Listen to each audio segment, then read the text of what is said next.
All right, let's get cracking. Hey guys, welcome back. Week 2 of Footy finals of Rabs. How's your weekend, man? Don't know what you're talking about, mate. It was fine.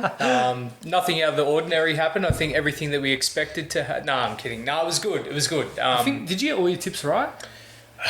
I don't know. I didn't tip any underdogs, I don't think. Did you pick Knights to win? No.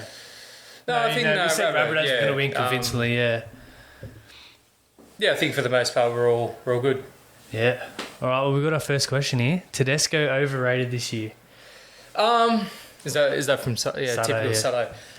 Tedesco overrated. Oh, look, I think he's been fine. I think in a time where there's been a lot of injuries, a lot of movement around at the Roosters, he's been fine. Is he in the form that he was in last year? No way. But I think that's an unfair comparison. Like, how good was he last year? I think this year he's been fine, even better than fine. But you can't compare him off last year's form. I think him and Kiri, without those two on the side, the Roosters definitely don't make the top 4. They had the Raiders breathing down their neck for the majority of this year. Don't underestimate the importance of Tedesco and Kiri in this side. Come to the big games, he's going to... You know what you're going to get from him. Yeah, that's it. Well, you're not going to get a subpar performance from him. I think we've just been so accustomed, especially from last year, like I said, he's been so phenomenal for, the last 18 and 24 months that when he just has a bit of dip in form, it might not even be a dip, it's just he's not playing up to Tedesco's level. And I think we might even see that with Pappenhausen as well, the great start that he's had to his young career. But the level of expectation of fullbacks at the moment in the NRL is just so high. If your fullback's not running for over 200 metres, try assists all over the park, they're like, is he really... I'm they're playing phenomenal. And then we had Bracewell say, did Penrith win the comp? Why or why not? Why or why not? They played very good, I believe. Well, I thought Roosters were going to get them, and we'll break down the Panthers game. Yeah, we'll go through that. So before we get to the whole us leading and then the Roosters coming back, I think the best part about watching Penrith this year isn't even the amount of points that we've been scoring. I know we conceded 28 points, but it's our ability to defend under pressure. The only reason we gave up those points late in the game was constant fatigue, just repeat sets back to back to back. I think it doesn't matter who you are. And I've said this. I've had mates come to me saying, it's going to be a low-scoring grand final or prelim final. The way the nature is of the game at the moment, you can't help but concede points. I don't care how good you are defensively, one-on-one or as a team. You're going to concede points. It doesn't matter. Jerome Luai, who played fantastically both on offense and defense, leaked some points, and he's like, I've got to get better. But it's just about preparing under fatigue, and it's all about matchups. Like, you have a back row one-on-one with Luai. 100% of the time, late in the game when Luai's fatigued, Roosters are on the front foot, of course he's going to miss tackles like that because he hasn't not that he hasn't prepared for it, but it's just a mismatch in terms of size. And that's what the coaches go through. Yeah. They go, train under fatigue. Okay, how can we have a matchup that we like to our advantage? You've got a 105 kilo back row in Crichton running at Luai, who's 80, 85 kilos.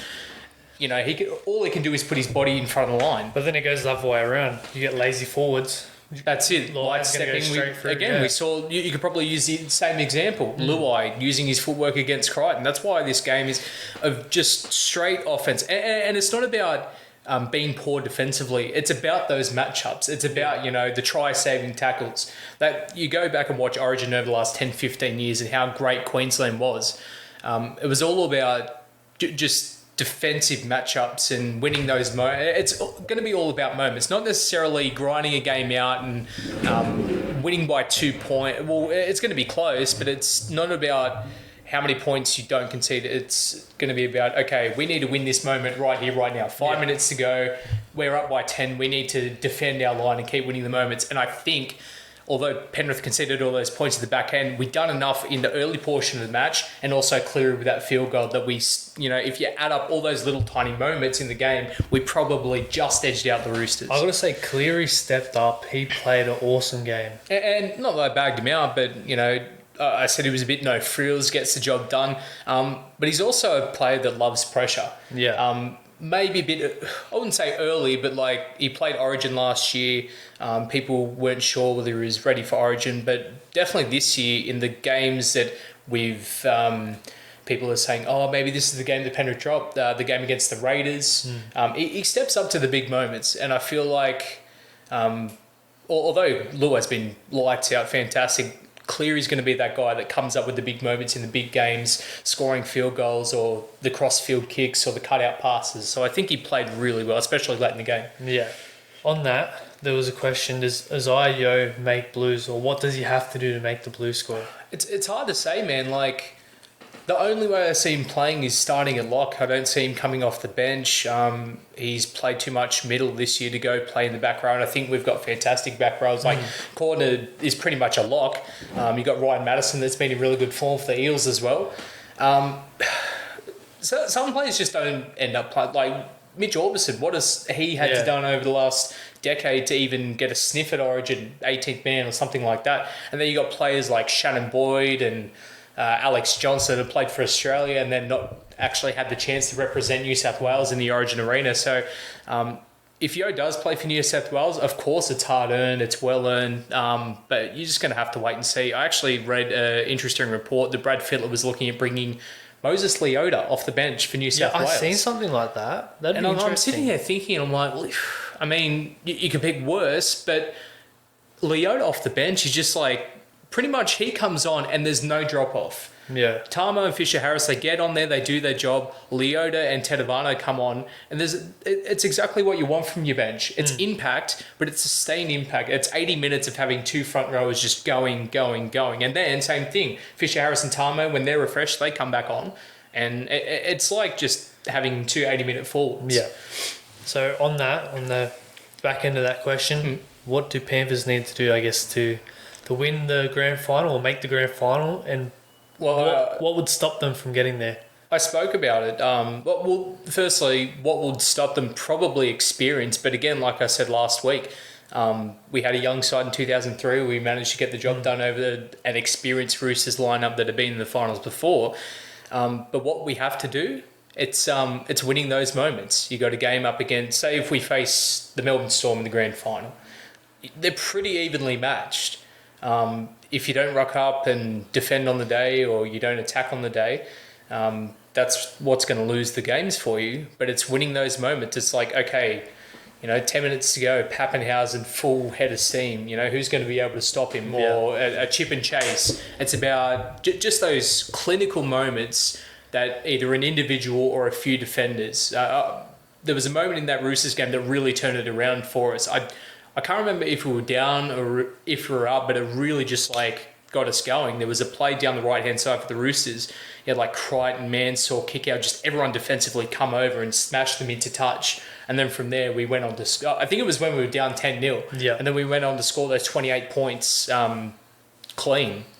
And it's stuff like that just changed the whole momentum. Yeah, that's it. It's like, all right, boys, we can do this. Because obviously... there would have to be a bit of doubt. The record against Melbourne is just absolutely horrendous. But it's about having the belief in yourself as well, that you can go out there, get the job done, believe in your own ability, and, like I said, win those moments. Yeah. Now, Kikau got suspended, did he? I didn't see last night. I hope not. But I know he was going to jiu-jitsu trying to fight it. There's some lawyers in there. The tackle itself, I think there's been a lot worse not given. But yeah, he's had some suspension problems early this year and previously in his career. Hopefully he doesn't get a week off. But if he does, we've got back row talent to sort of cover for him. Capewell, he's sort of come back. We've got Tyrone May, Billy Burns. There's enough talent going around. And Liam Martin, who I think was one of the better players. I've seen he might be getting picked for New South Wales. These guys, it's so funny because I watch a lot of the teams. So some people only watch their team and don't really get to watch the Panthers or any other team. And they're like, oh, who's this Liam Martin? Why is he getting selected for New South Wales?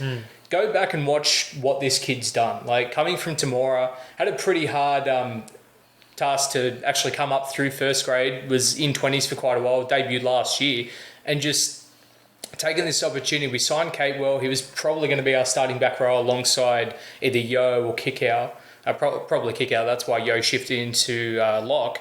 And he's just taking the opportunity with both hands. Capewell gets injured. Martin comes in, not really known as a starting back rower. And he's pretty much an 80-minute back rower at the moment. Thoughts on Para and Storm game? Have Para flopped? Yeah, like you can look at previous years, teams like Dragons, they're notable chokers. Yeah. It might be just a case of peaking too early. Like, they were red hot start of the season. I still think Paulo is a top 5 forward in the comp. But I just think, they peaked too early. They had a few injuries late in the season. Reid Marnie was out for a couple of weeks. Moses was out for a couple of weeks.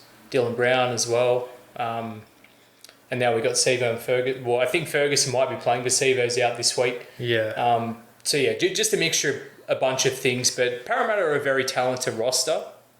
And I think Brad Arthur's a pretty good coach as well. But, they were red hot at the start of the season.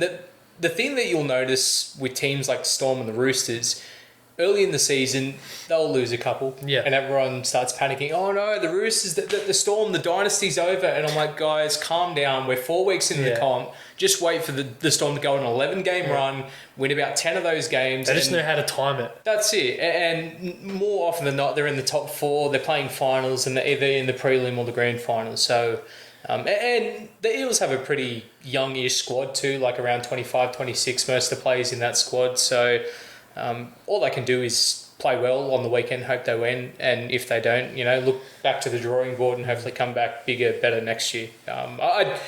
From years gone by, I definitely think this Eels roster is as talented as they've had probably since, can't even say I know, probably since the 80s in terms of name value there and the amount of money that players are on. It's definitely the right squad. Maybe you just need to tweak a few things, sign some people in the off-season, but I think they're on the right track. It's just about preparing better. Yeah, but on paper, they have an awesome squad. Yeah, I put them in the grand final at the start of the year because I honestly do believe in this roster, but it's just a few things. Same with what happened in 2017. They had that awesome game against Melbourne, which they probably should have won. I think, again, just change a few things and look forward to next year. In Melbourne, do you reckon they make the grand final? They're playing some good footy. So who have we got? We've got Roosters, Raiders. I've got a weird feeling Roosters are going to bounce out. I don't know what it is. I feel like the Raiders can come in. I think, honestly, that loss against the Rabbitohs, people are saying, they threw the game. You lose against the Rabbitohs, you lose against Penrith.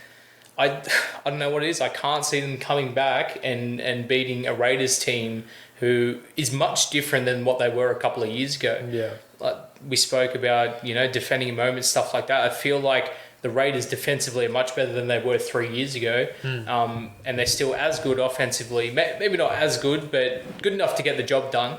Combination of White and Williams, Nico Klokstad, like they got players all over the park that they can get the job done.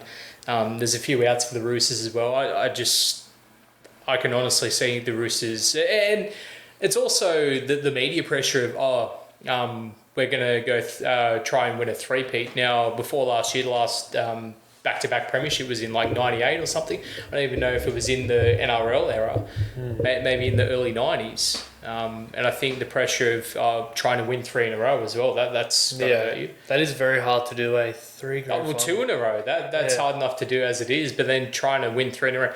No one's going to say that you're a poor franchise for, losing week 2 of the finals, going after a three-peat. Like, it's still a good club. They're still going to bounce back and probably make the grand final next year. That the Roosters have had. We spoke about last week the amount of injuries Manly had, but being able to go, not even able, just Drew Hutchison's got to play halfback this week, or we're going to drop Kyle Flanagan. We got Lachlan Lamb. The amount of talent they have at the Roosters, the ability to drop players or rest players, Corda only playing like 8 games throughout the season or something like that, and to just bring in these kids like that game against the Dragons. They had, I think, 25 games or less experience on the bench alone. I think the Roosters have been great this year, as they were last year and the year before, but I just think they'll run out of steam at the end. And they'll probably prove me wrong. Raiders are I'd probably say the underdogs of this whole final series. Oh, yeah, they're underdogs. But I think Ricky Stewart, the amount of years he's been coaching as well, he's been fantastic. I think he loves being the underdog. Oh, yeah, 100%. And I don't know, there's something about the Raiders. I always love watching them play. They have a good squad. There's a huge possibility they could make the GF. Yeah, it could be. Well, they win and then they beat Storm in the prelim final last year. John Bateman with that try to get in the grand final. Could happen. Panthers-Raiders rematch in 91. I've got a question for you, though, that came through one of my mates, Eddie Webber, from work. He says, so the Raiders, they're notable slow starters, not only this year, but in years gone by. Yeah. How do they change that? What do they have to do? They've tried a couple of times this year, starting Tom Starling over Havili. They've sort of kept with that.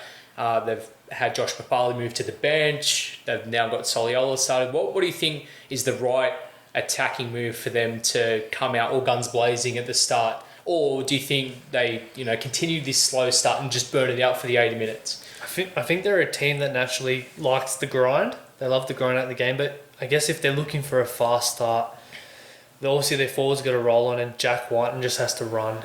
Same as George Williams as well. Their halves have to get really involved. Do you like that combination? It's so weird, like Whiten and Williams both running halves. But I think that they're both running, but they really do complement each other. Like, I think they're a good pair.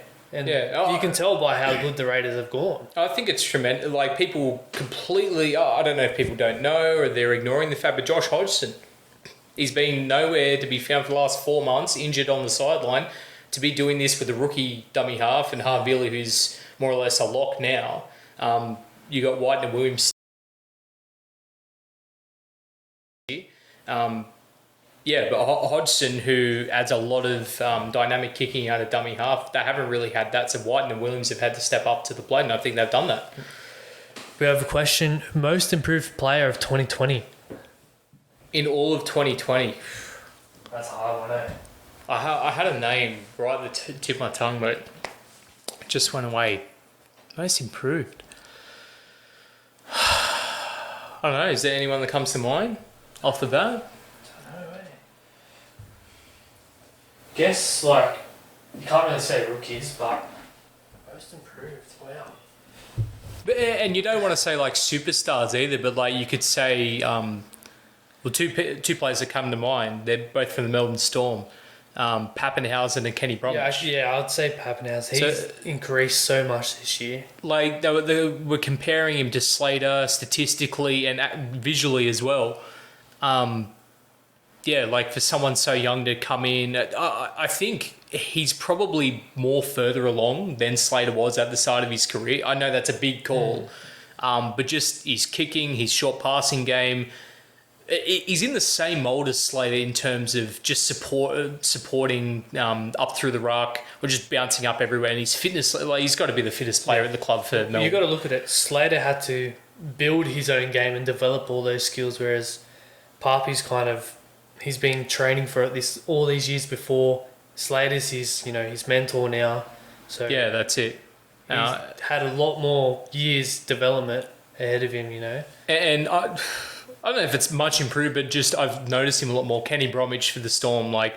Again, the Storm, quite a young side outside of Cam Smith. Munster's quite young as well. But he's that right sort of experience that, he's a bit no frills, but he just gets the job done. I've just noticed him defensively. Defensively, he's been awesome. In attack, he's added another dimension, the left-hand side of the Storm. I can't. Yeah, that's a really a good question, a common question, but one I haven't really thought about. I read a article, and it's kind of true. Justin Olam. Incredible.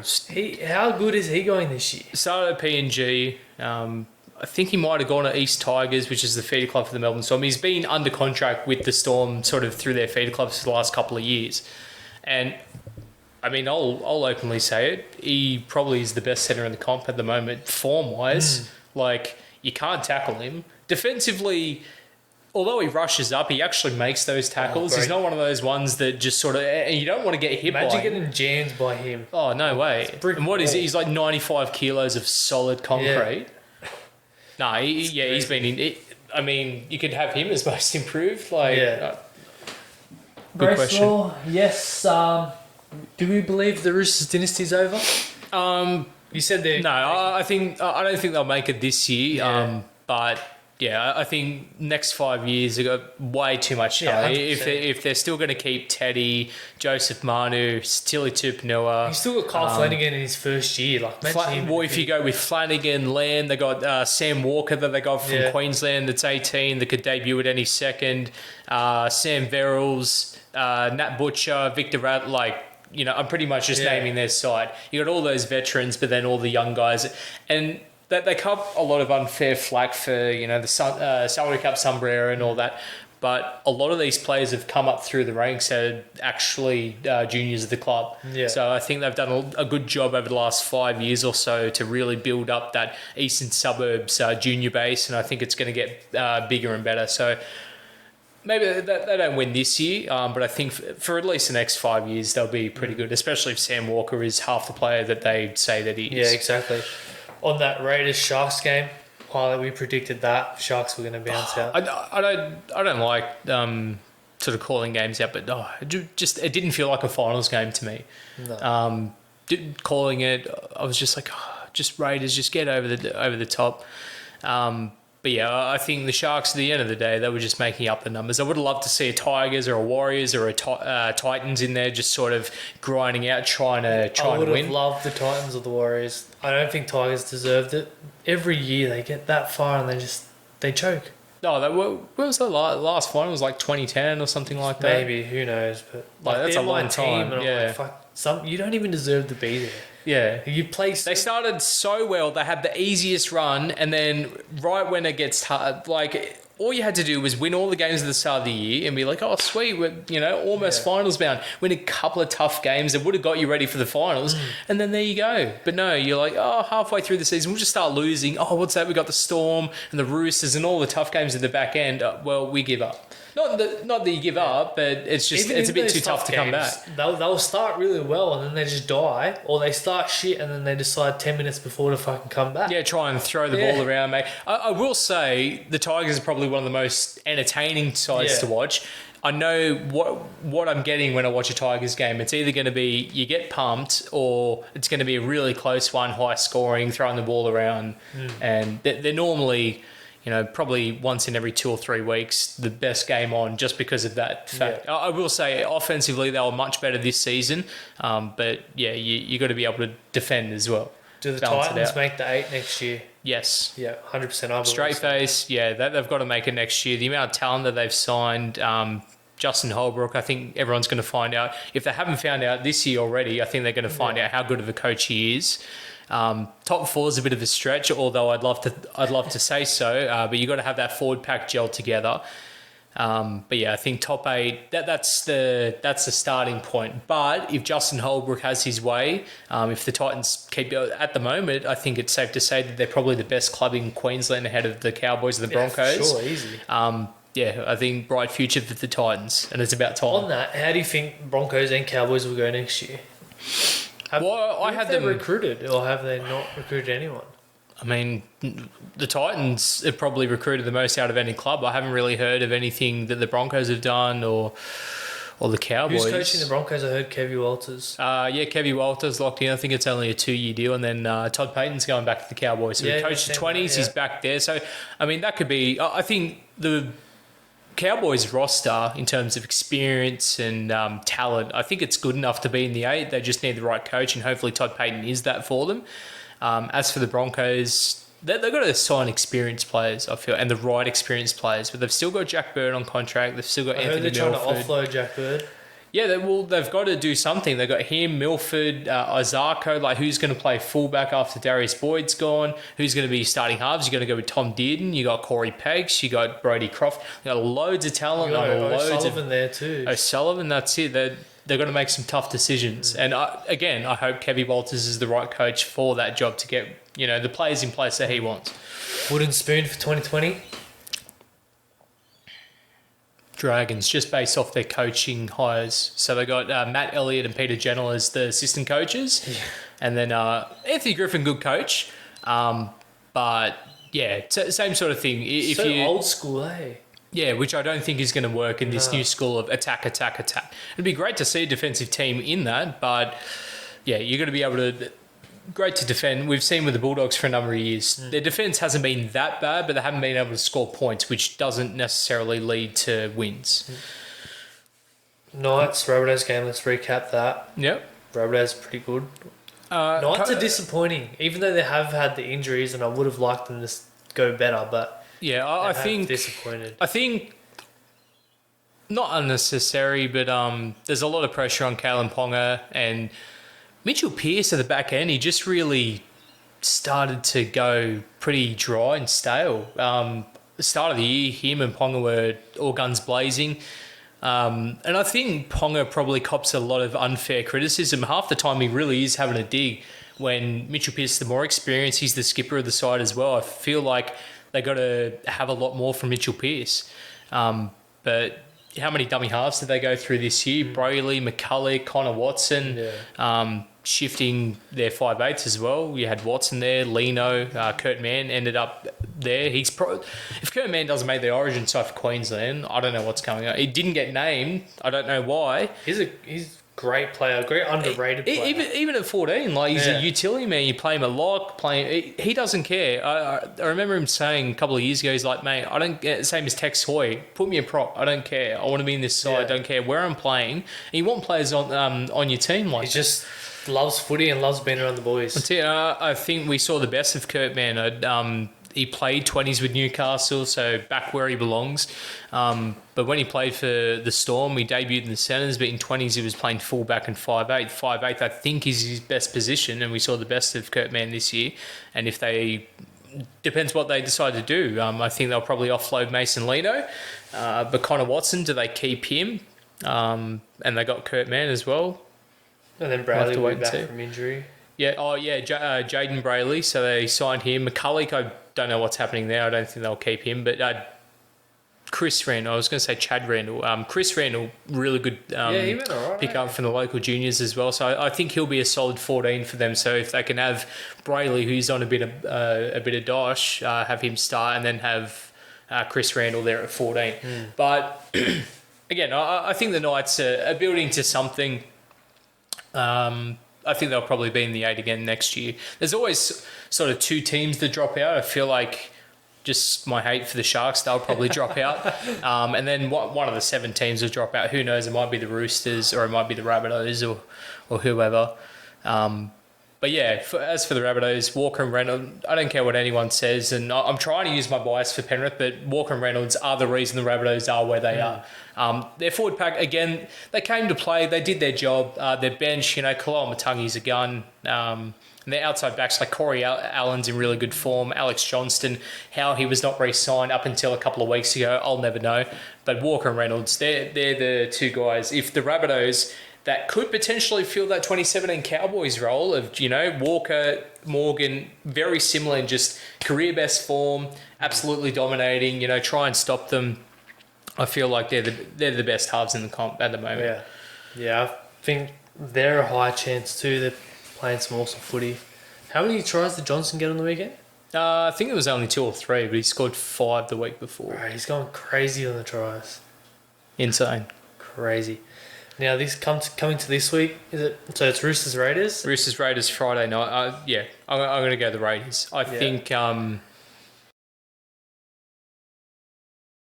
21-20, something like that. Hopefully, there's no refs calls deciding the game. But I don't think there's going to be a fast start from the Raiders. I think the Raiders are much changed from the side that they were a couple of years ago. They're going to grind it out. We're going to have a Georgie Williams field goal to win it for the Raiders. Who's the player that makes the difference for either side? Josh Papali. Yep. I think he's probably still the best forward in the game at the moment. You got him, Taumalolo. I named someone before. Can't really think of it. Fisher Harris is probably up there. He's severely underrated still. But Papali, he's just so damaging, man. Like, comes in that first 20 minutes, slow build, and then that last 20 minutes, the amount of tries that he can score for a front row is such a big man, but fatigue defence, running at little blokes, running at the dummy half, running at the halves. I still can't forget that chase down he did a few rounds back. Oh yeah, against the Titans, Jamal Fogarty, I think it was. Bro, that was so. The amount of speed he has for a big man. Yeah. But yeah, I think he'll be the game changer, and maybe it might be another chase down or intercept or something like that. But that'll lead to a George Williams field goal. Who's the player who lets their team down or is a target for the team? Probably Jake Friend. Like, I don't think Freddie Lussick played that bad last week. I know he's not as experienced as Jake Friend. But I think there's been times over the last probably 18 months that I'm sitting there going, I know Jake Friend's still a great player, and now he's played, I think he played Origin at one point. I know he played for Australia, but there's no real difference bar in experience from Sam Verrills, Freddie Lussick. They're going to give 100% effort no matter what. Even Jake Friend, he throws a couple of forward passes here and there. But yeah, I think he might be the one to sort of let them down. Either that or Rhea Hargreaves. He's awful with penalties. And who do the Roosters target on the Raiders side? Who do they target? Probably, I'd say Nickel Clockstad. I think he's been pretty good. Or either him or Valemate. Valemate, inexperienced. Yeah. I think, like I said, for the most part, they're pretty good defensively. Canberra at the moment, there's not a lot of weak spots on that side, so you probably got to go with the inexperienced. Or Nicole Clockstad showed that there's a few times he was a bit shaky under the high ball. So if I'm Cole Flanagan, or Luke Keary, I'm bombing away to Valemate and Nicole Clockstad. Kotrick's pretty safe under the high ball. Yeah. Rabbitohs Eels. I think Rabbitohs will get the job done. I think the Eels, that they fought hard, not hard enough against the Melbourne Storm, but I think we'll see another tough one. But yeah, it's going to be a battle of the halves, and I think Reynolds and Walker they'll run away with it. Yeah, I think Para's going to bounce out. As we said before, they've peaked and then. Yeah, I mean, take Parramatta probably 3-4 months ago when Paulo, Campbell Gillard, Nathan Brown, they were all rumbling forward.